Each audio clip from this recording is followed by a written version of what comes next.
Pessoal, para nós advogados, não existe despacho mais bonito, mais gostoso, mais maravilhoso do que aquele espécie-se mandado de pagamento. Ai, meu Deus do céu. Quando chega esse despacho, a alegria toma o nosso corpo, nós somos contagiados por uma felicidade imensa. Para vocês terem uma ideia, vamos comparar com um título da Mangueira. Um título da Verde Rosa, melhor de todas. Ou quando um amigo teu te chama falando assim: vamos pro bar que hoje eu vou pagar as gramas para você. Aliás, a Brahma podia patrocinar esse vídeo, esse canal, né? É uma alegria sensacional quando acontece isso. É mais ou menos por aí essa felicidade que a gente tem. Estou iniciando dessa forma, com essa peculiar alegria minha, para continuarmos no nossos estudos sobre o sujeito do processo, livro 3, nos deveres das partes e nos honorários sucumbenciais. Nesse vídeo que acaba de entrar no ar, no canal Saber Não Ocupa Espaço. Gente, toda sentença, ela é obrigatória, como eu falei no último vídeo, ela obrigatoriamente tem que constar a condenação do vencido a pagar ao advogado vencedor os honorários de sucumbência. Isso vale, inclusive, tá? Prestem bem atenção, já começo com chope logo para vocês, nos casos que a parte vencida seja beneficiada da gratuidade de justiça, da JG. Realmente, tem que constar, independentemente. Mas, Marcel, o cara que está com a gratuidade de justiça, ele não precisa pagar honorários nem custo, não precisa. Mas ambas têm que constar na sentença. Por que tem que fazer constar? Porque, primeiro, que a lei determina. Segundo, que a pessoa, quando ela é agraciada pela assistência judiciária, isso daí é um benefício que a lei está concedendo a ele, condicionando ao acesso à justiça. Ninguém pode ser impedido de ter o acesso à justiça. Então, isso é um preceito constitucional. Então, a nossa lei, ela condiciona essa assistência judiciária, essa gratuidade de justiça, para que ele possa ter o acesso ao judiciário, e não como uma gratuidade em si, simplesmente, pura e simplesmente. E, diante dessa posição, diante dessa visão do legislador, aprenda, não esqueça, gente, tá? A gratuidade de justiça, essa situação dele, ela pode modificar, se o cara pode ganhar uma mega sena da vida, vai modificar a gratuidade de justiça. A gratuidade de justiça não, vai modificar a condição dele de ser necessitado de ter esse benefício que a lei o concede, de precisar da gratuidade da assistência judiciária para ingressar na justiça. Modificando essa situação, esta condenação, ela passa a valer. Entenderam? Só que isso, para que, eu já expliquei em outros vídeos, aliás, acho que não foi nesse canal, foi no canal de Sem Barreiras, que nós também temos, que a nossa lei, nossa justiça, exige os prazos prescricionais e decadenciais, para evitar daquela insegurança jurídica, de ficar de eterno uma pessoa poder ser processada e condenada por determinado fato. Então, nesse caso também, esse prazo para a modificação da situação financeira e econômica do beneficiário é de 5 anos. Se dentro desses 5 anos, a contar da data da sentença, ele modificar a situação, tem a ganhar na loteria da vida, o vencedor, no caso, o advogado do vencedor, ele pode executar os honorários que o vencido foi condenado. Ultrapassando esses 5 anos, o que ocorre? Opera o Instituto da Prescrição. Morreu, não tem mais. Perfeito? Mas, em relação ao que eu falei na última aula, no último vídeo, algumas pessoas me ligaram com uma dúvida sobre o cumprimento da sentença. Mas como é que é esse negócio? Você falou que caso o réu não pague o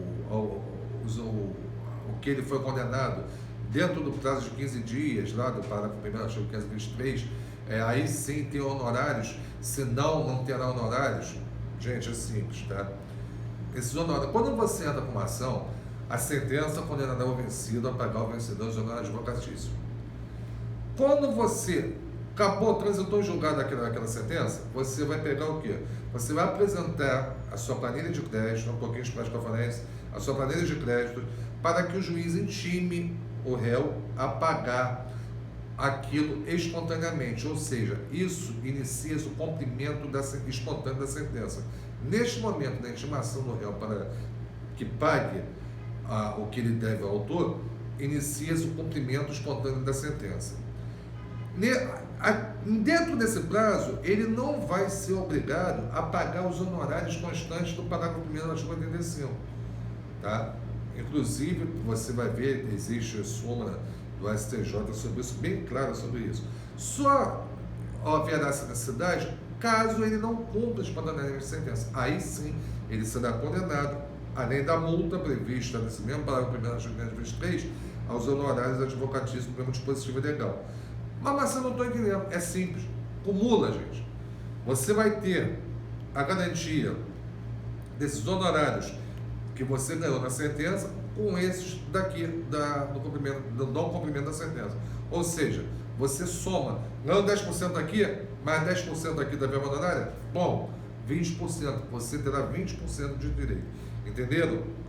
Na página da sentença, é isso, é acumulativo, tá?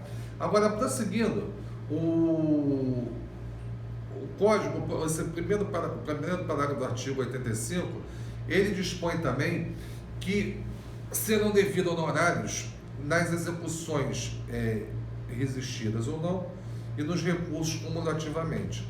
Aí nós vamos primeiro para execuções. O TJD deixa bem claro as execuções que haja alguma resistência ou não. Ou seja, uma execução que você pode encontrar o executado que não ofereça qualquer tipo de resistência, ou que ele entre com alguma defesa. Qual é a defesa do executado na execução? Hein, gente? Qual é? Embargos. Embargo de execução, embargo devedor, embargo de terceiro, ou exceção de pré-executividade. Lá na frente já vamos falar sobre isso. Essa matéria é muito bacana também. Então, independe se ele tenha resistido ou não à execução com algum desses remédios processuais que eu acabei de falar para vocês. São devidos os honorários nas execuções. Aí nós vamos para duas partes. Existem as execuções judiciais e as execuções extrajudiciais. Olha como é que... Gente, olha só. Quando eu falo que o processo civil é fácil, ele é fácil. Se você não estiver entendendo mais ou menos o processo, você vai pela lógica. O processo civil é pura lógica. Pura lógica. Então você vai pela lógica. Cumprimento da sentença. O réu não cumpre espontaneamente a sentença. Com pagamento que ele deve fazer naqueles 15 dias, que são o prazo do pago 1º da artigo 523, vai iniciar a execução. Então, olha como é que você vê. A execução, ela já vai os honorários que não foram, por não ter sido cumprida espontaneamente a sentença pelo réu. Então, ela já está aí com os honorários. Agora, quando é uma execução por título, uma execução por quantia certa, por título extrajudicial, o que é que dispõe o nosso Código de Processo Civil, gente? Qual é a metodologia? Ao você distribuir a sua execução, você dá entrada com a sua ação de execução, o juiz de cara, ele vai ele vai fixar honorários em 10% para o advogado, para que o executado pague aquilo que está devendo, acrescido desses 10%. Vocês vão ver o artigo aqui embaixo, depois é só ir lá procurar. Depois não, né? Vocês deviam estar com o Código de Processo Civil na mão para procurar, para ver o que eu estou falando, para vocês compararem e entenderem melhor. Então, quando vocês dão uma entrada com essa execução extrajudicial, ação de execução por quantia certa contra devedor solvente, este nome é pomposo, o nome da ação. O juiz já de cara, ele fixa 10% de honorários e manda citar o executado para pagar. Esse prazo para o executado pagar são de 3 dias. Tá? Mas nem mudou muito tempo, 3 dias. Aí tem um detalhe. Caso ele pague dentro desse prazo dos 3 dias, Esse percentual que foi fixado a título de 10% pelos honorários do advogado, ele reduzirá pela metade, ou seja, será os 5%. Isso está constando também no código. Vocês vão ver lá que o artigo aqui embaixo, de cabeça não me lembro, vocês vão ver lá. Então, de qualquer forma, o executado vai pagar os honorários. Agora, no caso dos recursos, bem, aí vocês vão ter que fazer mais uma vez uma harmonia, vão ter que harmonizar esse parágrafo primeiro com um outro dispositivo. Qual é? O parágrafo 11 do mesmo artigo 85, onde ele fala que é cumulativo, tá? Os honorários aqui que você dá na sentença com o recurso que você que houver sido interposto, que tiver sido interposto. Só que não pode ultrapassar o limite máximo, que é o de 20%. Vocês vão ser sempre limitados ao 20% de cada recurso. Agora, tem uns chopinhos aí nesse negócio. Vocês têm que observar certos detalhes, certas disposições que, na realidade, não são legislativa, mas mais jurisprudenciais. Pessoal, quando a lei ela peca, ela falha em algum determinado dispositivo dela, quem conserta, quem retifica essa falha, quem conserta essa falha é a doutrina e a jurisprudência, muito mais essa última. Tá? Ela vai consertar para evitar que haja uma insegurança jurídica, processual, dentro daquilo que foi posto. Então, quando você, o primeiro chope do dia, não, o segundo, né? Mas tanto faz. Uma lá, você, vamos supor, cai na sua prova, tá, na faculdade ou no concurso, ingressando a parte com recurso especial extraordinário, que eu já falei para vocês que serve especial extraordinário, especial é para discutir matérias infraconstitucionais, algum ferimento, alguma disposição legal infraconstitucional extraordinária ocorre com disposição constitucional, havendo a interposição de ambos os recursos. Como se dá a condenação do vencido nos honorários, nesse caso? É simples. Nosso STJ já se pacificou. Só cabem honorários, nesse caso, que eu acabei de apresentar para vocês, nos recursos extraordinários. Ainda que o seu recurso especial tenha sido provido, somente o extraordinário aqui haverá a condenação da verba honorária, o especial não. E outra, para que haja a condenação em honorários no recurso, só acontecerá nos casos em que for negado integralmente o segmento ou o provimento do mesmo. E ainda que o recurso, o processo que tenha gerado esse recurso, tenha havido a condenação na verba honorária sucumbencial. Agora, o terceiro chope do dia. Essa verba honorária, ela só é devida, só vai existir em recurso, tá? Nos casos em que o vencido, é óbvio, recorrendo e for negado o segmento ou provimento integralmente ao seu recurso. Em suma, fazendo uma junção desses dois chopes, nos casos que haja um negativo de segmento ou provimento parcial, não há espaço para condenação de honorários no recurso. E, caso somente o vencido recorrer, é óbvio que só pode ser o vencido, recorrendo e perdendo integralmente, negando segmento ou provimento integralmente, é que vai caber a condenação em recurso. Caso contrário, caso ele seja vencedor nesse recurso, não vai haver a condenação lá em cima. Por quê? Aquela lógica que eu falei para vocês, gente.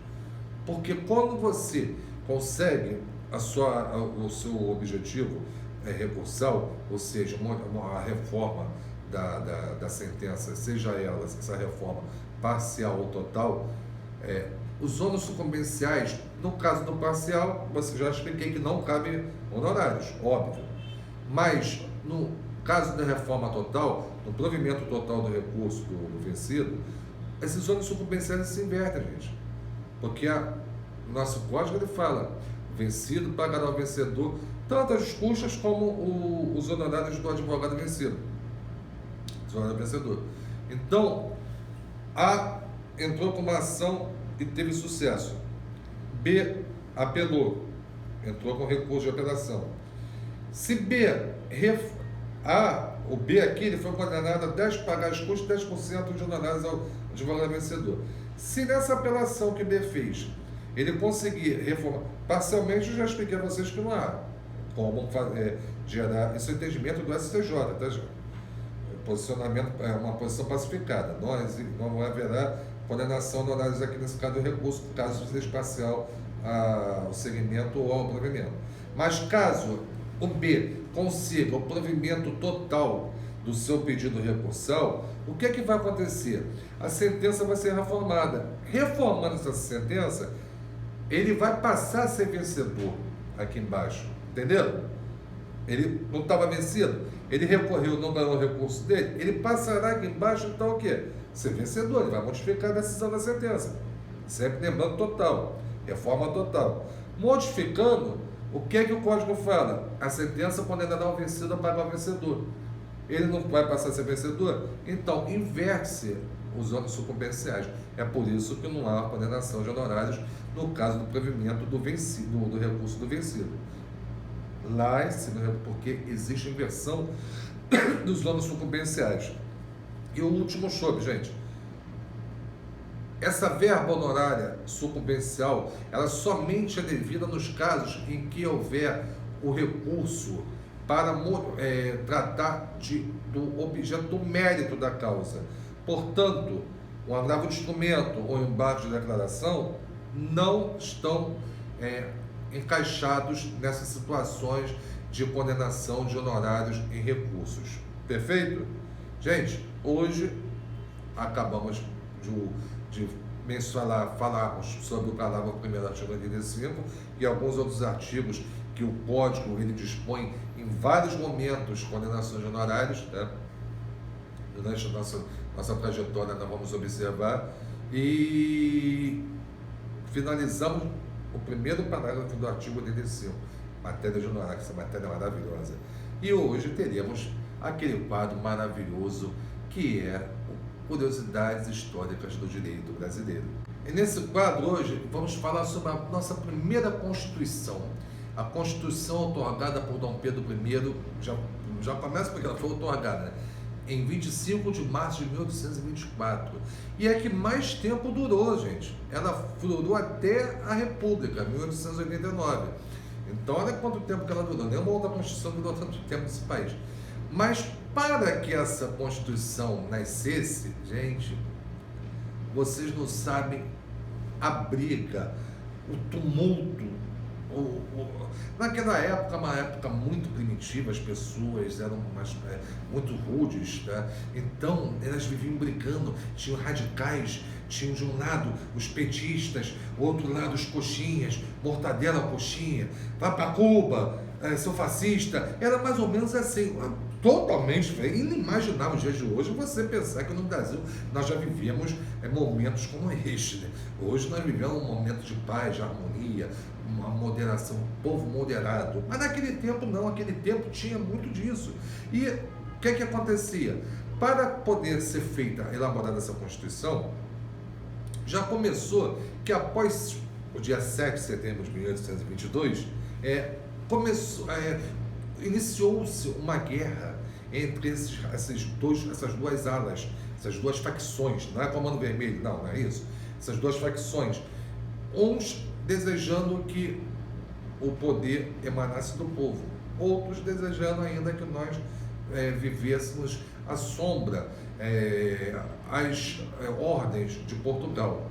E o pau comia na Assembleia Constituinte. Você sabe onde é que era a Assembleia Constituinte? Onde é que era elaborada isso tudo? No lugar chamado Palácio Tiradentes, no centro do Rio de Janeiro.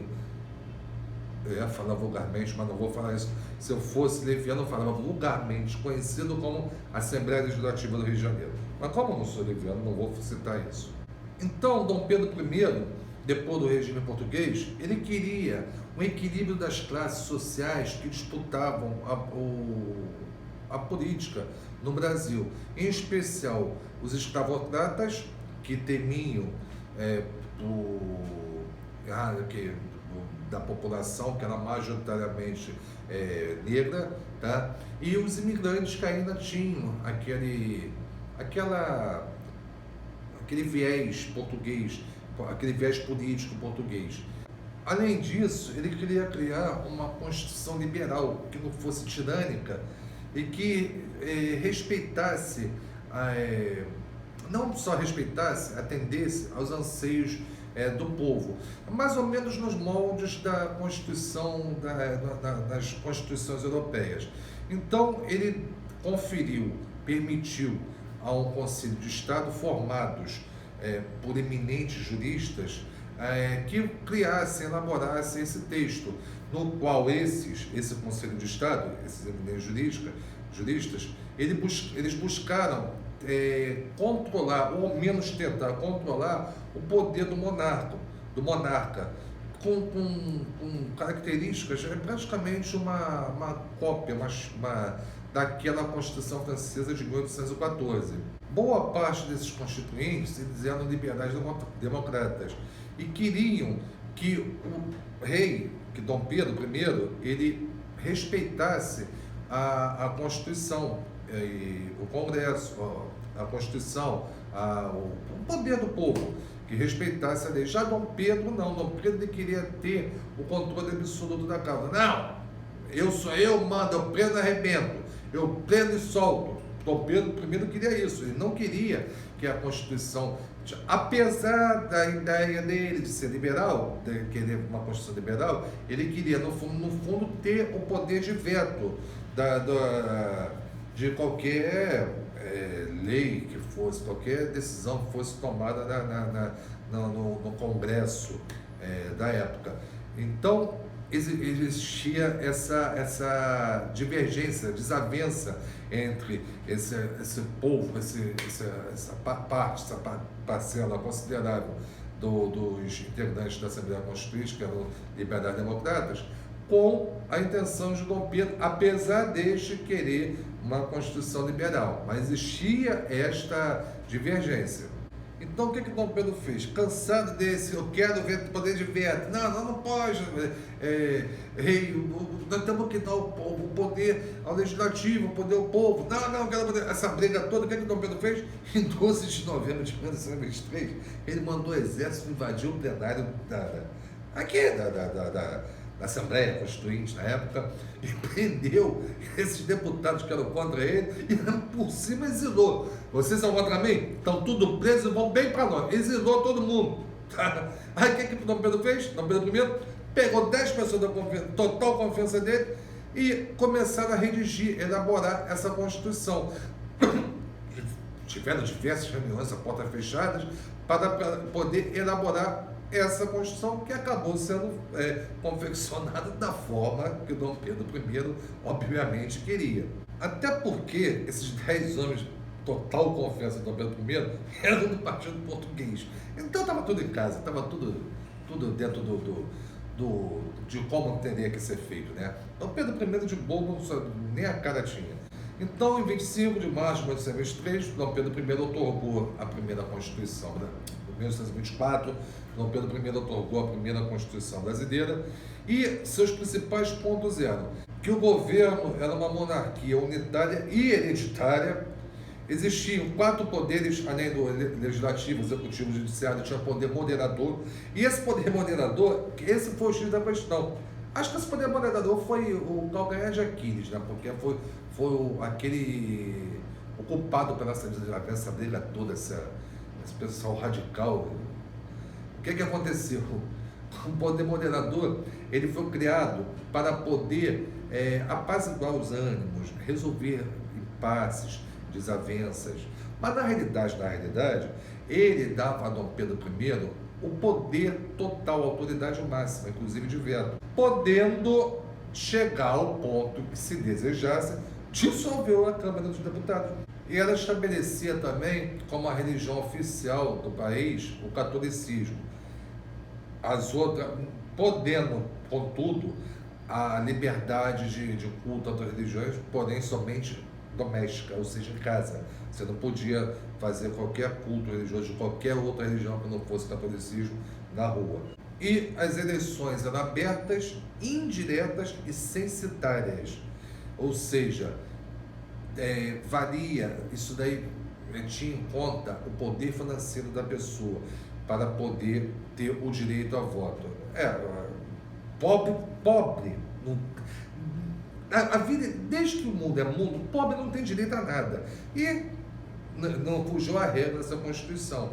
Inclusive, essa parte do censitário, ele tinha diferenciação no poder econômico financeiro da pessoa para votar, nos casos de deputados e senadores. Ele tinha aí uma tabela, vamos colocar assim, uma tabela de quanto você tinha na sua conta bancária para poder ver. Você tinha uma Ferrari, você podia votar para senador. Se você tinha aí só sei lá, um Fusquinha, a Fusquinha tu não ia votar para nada, Fusquinha tu era pobre.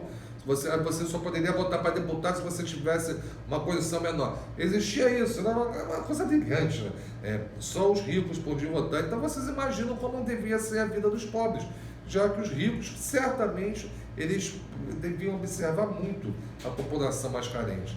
Então, essa era os principais fatores dessa Constituição, os principais temas abordados nessa Constituição. Mas o interessante é que houve a história da confecção da mesma, dessa nossa primeira Carta Magna, não republicana, mas do Império. Primeira e única do Império, inclusive, né? Que depois durou até a República, então não teve outra, e aqui durou mais tempo. Falou? Essa foi mais uma história que entendemos ter sido... Vai ter valido a pena contar aqui nesse nosso quadro Curiosidades Históricas do Direito Brasileiro. Então, meus amigos, por hoje é só. Aquele pedido que eu esqueci de fazer no começo, vou fazer agora. Se inscreverem, curtirem, compartilharem, tocarem o sino para receber visualizações de novos vídeos, tá? Para podermos prosseguir com esse nosso trabalho, nosso canal. Falou? Então, até a próxima. Um abraço. Tchau.